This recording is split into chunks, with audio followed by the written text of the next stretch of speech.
जय सिया राम। आप सुन रहे हैं कैपिटल रेडियो अयोध्या। मैं हूं भावना राय और मैं हूं वात्सल्य राय। सभी सुनने वालों को जय सिया राम।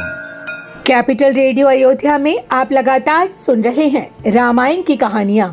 रामायण का अर्थ है राम का अयन, यानी भगवान श्री राम की यात्रा।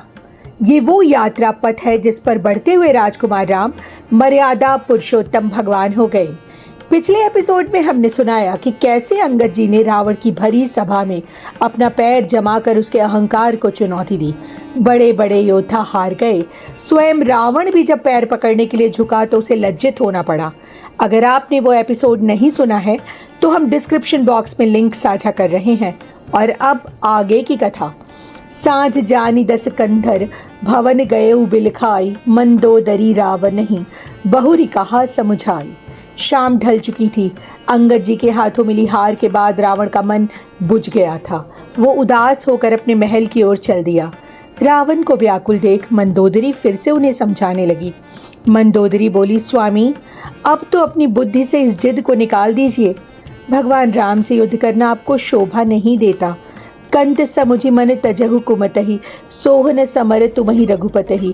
रामानुज लघु रेख खचाई, सोह नहीं नाघे असमनुसाई। मंदोदरी ने रावण को याद दिलाया, हे नाथ आप किस बल की बात करते हैं? उनके छोटे भाई लक्ष्मण ने जो एक साधारण सी रेखा खींची थी उसे तो आप पार नहीं कर पाए। वहां आपकी वीरता कहाँ चली गई थी? पिय तुम ताहि जितब संग्रामा, जाके दूत केरे यह कामा। कौतुक सिंधु नागी तब लंका, आयउ कपि केहरी असंका। मंदोदरी ने कहा, जिसके दूत ऐसे पराक्रमी हैं उन्हें आप कैसे ही जीतेंगे। हनुमान जी ने खेल खेल में विशाल समुद्र को लांघ लिया और बिना किसी डर के आपकी लंका में प्रवेश किया। क्या आप उनके स्वामी को साधारण समझते हैं? रखवारे हति विपिन उजारा, देखत तो ही अच्छ जही मारा। जारी सकल पुर कीन्ह सी छारा, कहा रहा बल गर्व तुम्हारा। हनुमान जी ने आपके रक्षकों को मारा, अशोक वाटिका उजाड़ दी और आपके देखते देखते आपके पुत्र अक्षय कुमार का वध कर दिया। उन्होंने पूरी लंका को जलाकर राख कर दिया। तब आपका वो अहंकार और बल कहाँ था? स्वामी अब व्यर्थ की डींगे मारना छोड़ दीजिए। आप जिन्हें साधारण राजा समझ रहे हैं वो चराचर जगत के स्वामी हैं। मंदोदरी ने कहा, भगवान राम के बाढ़ का प्रताप तो मारीच भी जानता था, लेकिन आपने उसकी एक न सुनी। भंज धनुष जानकी बियाही, तब संग्राम जितेहु किन ताही। सुरपति सुत जानई बल थोरा, राखा जियत आँख गही फोरा। भगवान राम ने जब शिवजी का धनुष तोड़कर माता जानकी से विवाह किया तब आपने उन्हें युद्ध में क्यों नहीं हराया? इंद्र के पुत्र जयंत ने जब उन्हें चुनौती दी तो प्रभु ने केवल उसकी आंख फोड़कर उसे छोड़ दिया। शूर्पणखा की क्या हालत हुई ये भी आपसे छिपा नहीं है। क्या आपको अब भी उनसे लड़ते हुए शर्म नहीं आती? बध बेराद खर दूष नहीं, लीला हत्यो का बंध। बाली एक सर मार्यो, तेहि जानहु दस कंध। जिन्होंने विराध और खरदूषण जैसे राक्षसों का अंत कर दिया, जिन्हें कबंध को मारा और बाली जैसे महाबली के प्राण एक ही बाण से ले लिए। हे रावण, आप उनके महत्व को क्यों नहीं समझ रहे हैं? जेहि जलनाथ बधायो हेला, उतरे प्रभुदल सहित सुबेला। कारुणिक दिनकर कुल केतु, दूत पठायो तव हित हेतु। मंदोदरी बोली, जिन्होंने खेल खेल में समुद्र पर पुल बांध दिया और अब अपनी विशाल सेना के साथ सुबेल पर्वत पर डेरा डाल चुके हैं, उन करुणामय भगवान ने आपके भले के लिए ही शांति दूत भेजा था।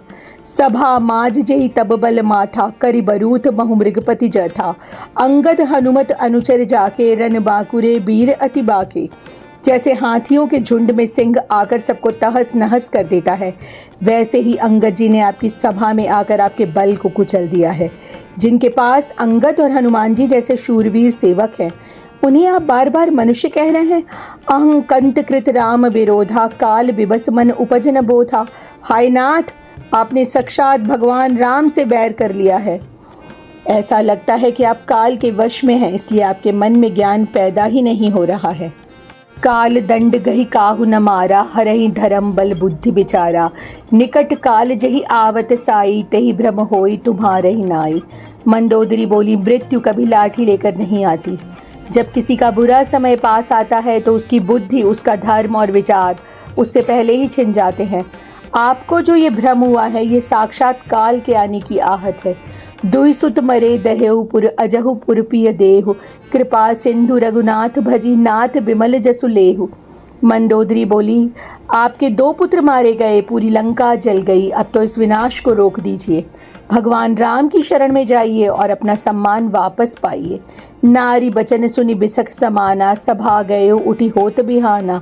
बैठ जाई सिंहासन फूली, अति अभिमान त्रास सब भूली। मंदोदरी की ये बातें रावण को बाणों की तरह चुभ रही थीं। जैसे ही सुबह हुई, वह अपनी उदासी और डर को अहंकार की चादर में छुपाकर फिर से सभा में चला गया। वो डर भूल चुका था और अपने सिंहासन पर जा बैठा। इस एपिसोड में इतना ही। अगले अंक में हम आपको सुनाएंगे आगे की कथा। कार्यक्रम को पसंद करने और शेयर करने के लिए हम आप सभी सुनने वालों के बहुत आभारी।